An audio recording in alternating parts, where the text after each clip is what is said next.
Today we'll have a look at the 2015 Chevrolet Suburban. I rented this vehicle for a family trip that we took to Oklahoma. We returned today, so it's not the cleanest of vehicles. Well, on the outside it is. I've washed it, but the inside it's kind of messy. We'll go over everything about it and everything about it. There's so much about this car. And I really like this car. This is one of my favorites. This goes back to what I was telling you guys not long ago about how car manufacturers cheap out on some of the lower end cars and then really go ham on these big ones. This is only the LT. There is a model above this one, and this one has a lot to offer to only be an LT. Now, before we actually go in the vehicle, I'll show you one of those features.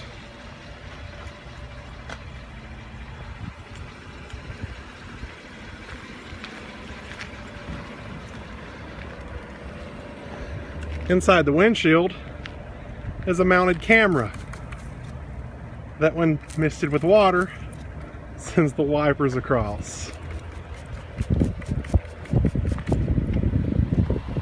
Automatic windshield wipers. Let's have a look inside.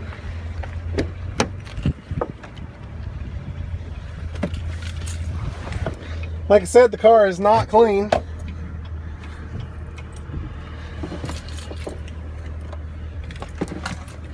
Let's start from the very far left. Let me make sure my lights are on. All right. So over here you've got your window control with your two window selections. Auto up and down, auto down. And these buttons will lock the windows and lock the rear doors as child lock. It does have memory seating for two different positions, which does control the mirrors as well.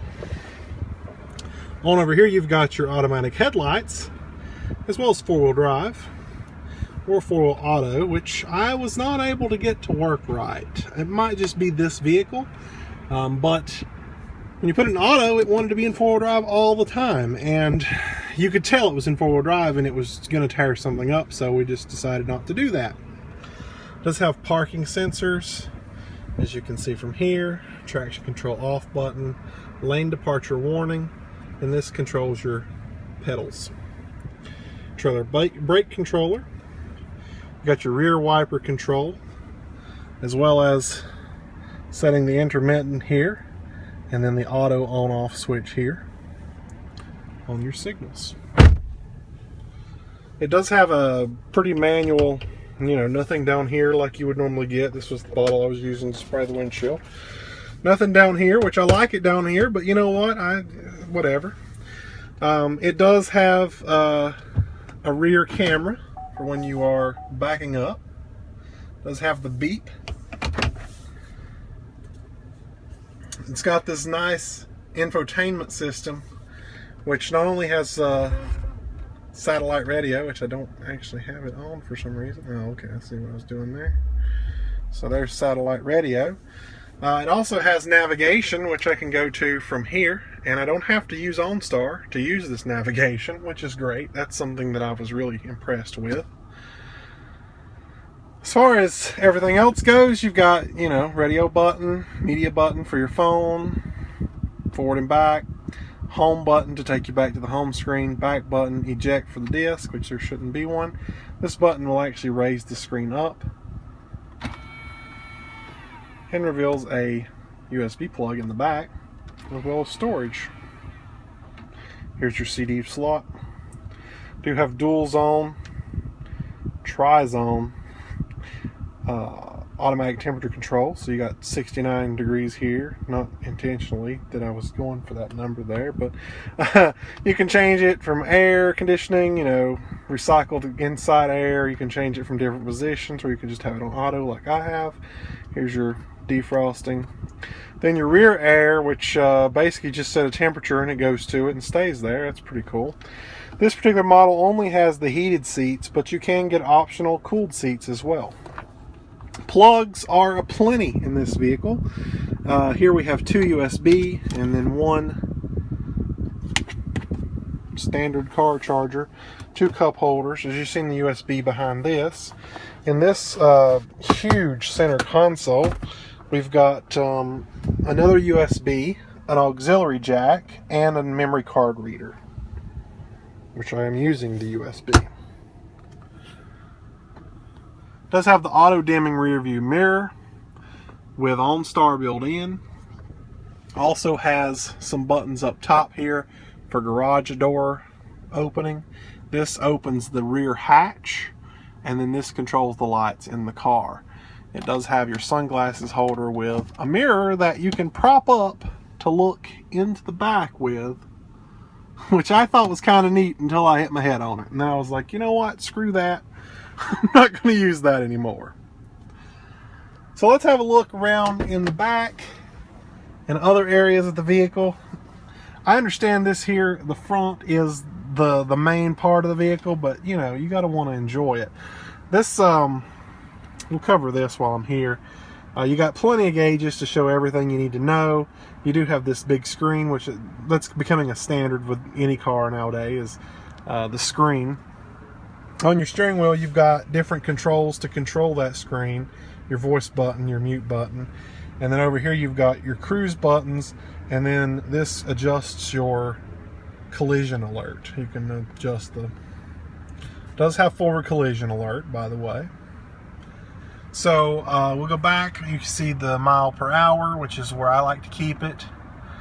Here's the trip monitor, which is how far we've put. You know, that's I reset it when I picked the car up. So this one I reset about 3 tanks of gas ago. That's how much I have fuel range left on the current tank of gas. Oil life, tire pressure, current fuel economy. There's a speed limit screen, which I love, because when I'm driving down the road and I don't know what the speed limit is, I just scroll up one up, and there it is, and then I can see what the speed limit is and keep going from there. Like I said, this car is fully loaded. I mean, there are more options that are optional, not on this vehicle, but for everything this car has to offer, it's a nice car. In the back seat, still very roomy. This is the split bench option, and it does have a rear third row. We originally picked one of these up with the bucket seats in the back, but because we had more people going than originally planned, I guess, we had to go trade it for this one. The other one was a white Suburban. This is a black. They're basically the exact same thing, the exact same trim level, the exact same everything. Here you have a power outlet, like a wall outlet for your house. All your rear air controls are here. Then you have your standard plug there. I really haven't been back here more than 5 seconds, so I couldn't tell you what I was back here. I don't even know if that's mine. That's trash. Okay. Pretty roomy. I mean, this seat is set to, for me, at 6'4". I'm comfortable. I mean, my feet are, my knees are touching the seat, no doubt, but I'm comfortable. Over there, I think I'd have plenty of room.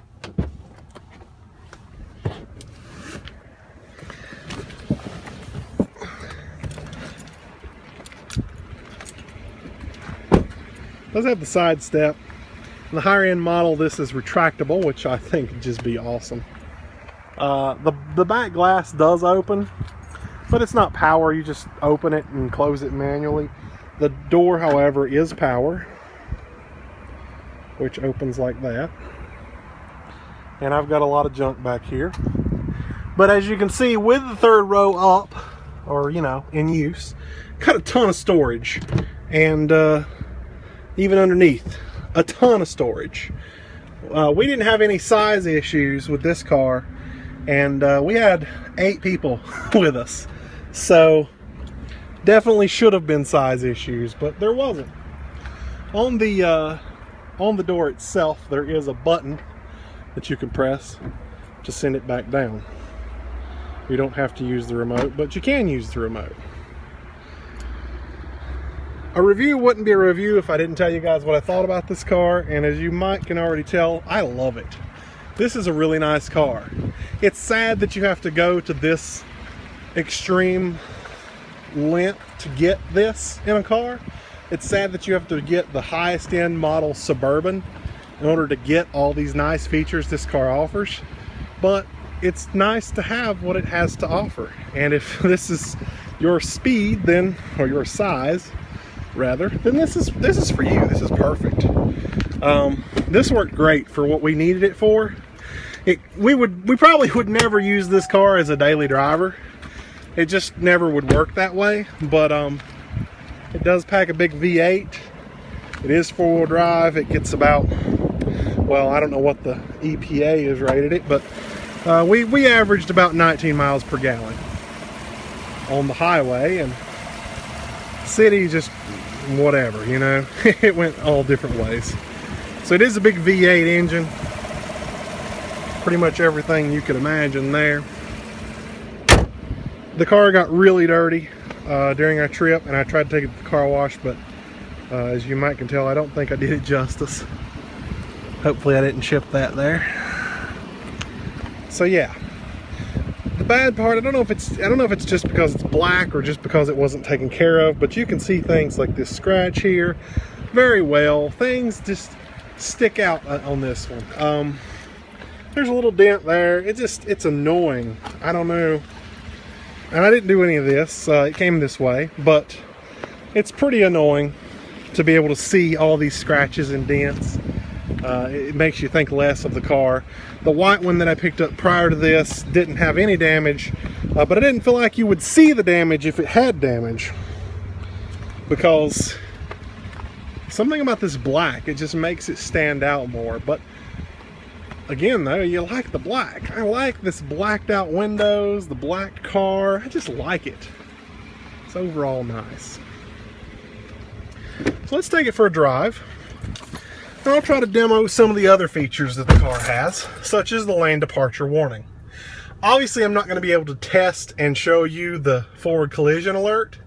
I did get really close to an RV the day I picked the car up, and it went off and threw the red light across the windshield, and it did what it was supposed to do, but it was a pretty insane test. It's not something I would want to do again, because I had to get extremely close to the car and act as if I intended to hit it, basically, because it wasn't going to alert me to the last second. Even with this set all the way up to 3 bars instead of just 1, it waited to the last second to tell me, hey, you're going to hit this guy. One cool feature that you can get with pretty much anything in the car, such as the forward collision alert, the park assist, and the lane departure warning, is a vibrating seat. Rather than a beep, you would feel the seat vibrate. And if you're departing your lane on the right side, you know, you're going out of the right side of the lane, the right side of your seat would vibrate. The left side of the lane, the left side of your seat would vibrate.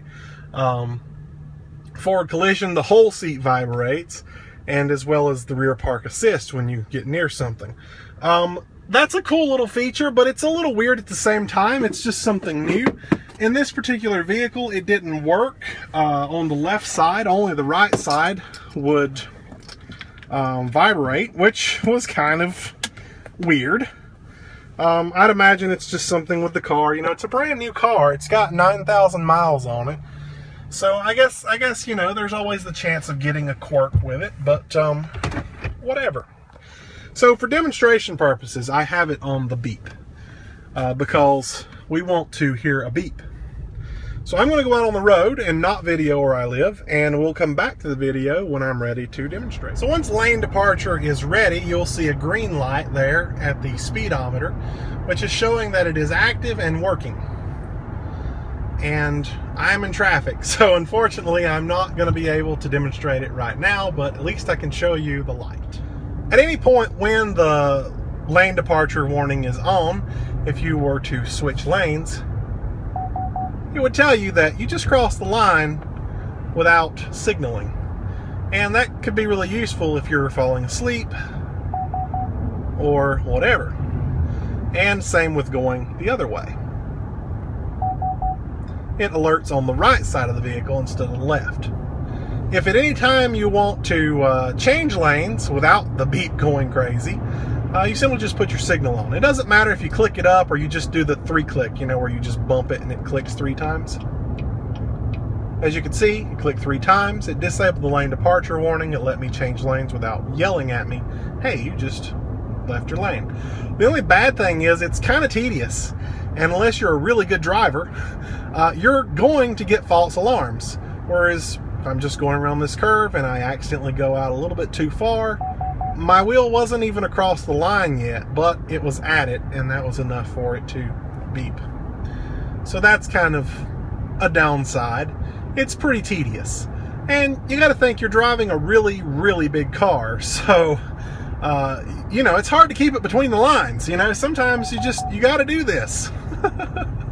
And you know, whatever, to each his own. I like the system. I think I would like it better as the vibrating seat rather than the beeping, because the beeping gets really annoying. We used it intentionally on our way home today because many of us had not slept in 24 hours, and if we were to fall asleep while driving, we would like to know that the person driving fell asleep rather than, you know. So we heard a lot of beeping coming home today. It did get annoying, but at the same time, you know, it does its job. It serves its purpose, and that's cool. So no complaints. I did mention that it has a big V8.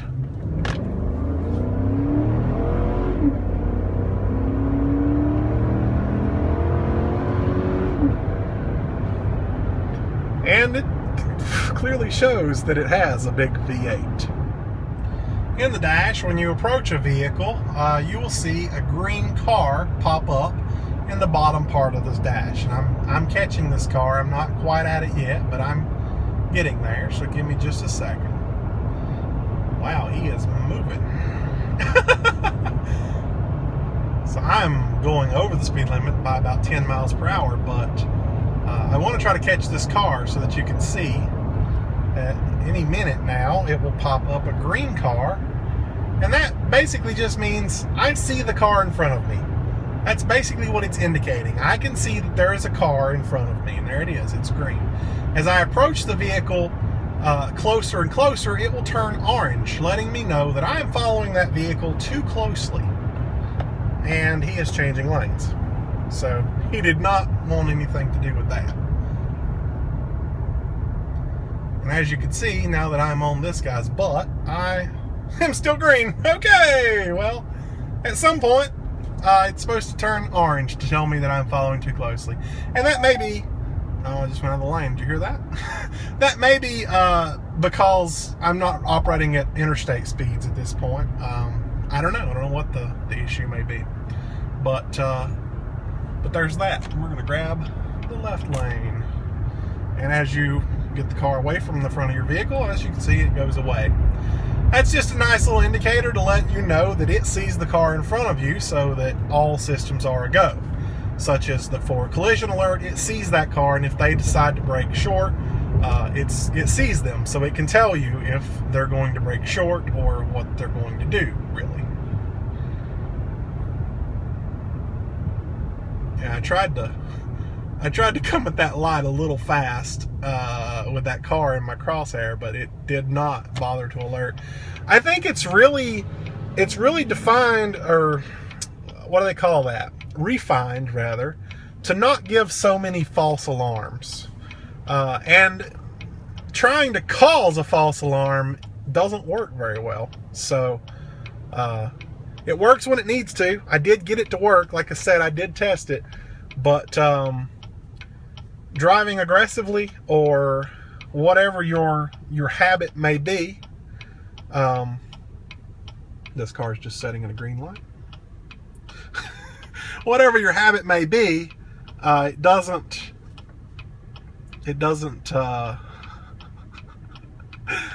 false alarm on you, so that's cool. And I am waiting to turn, which may not happen anytime soon.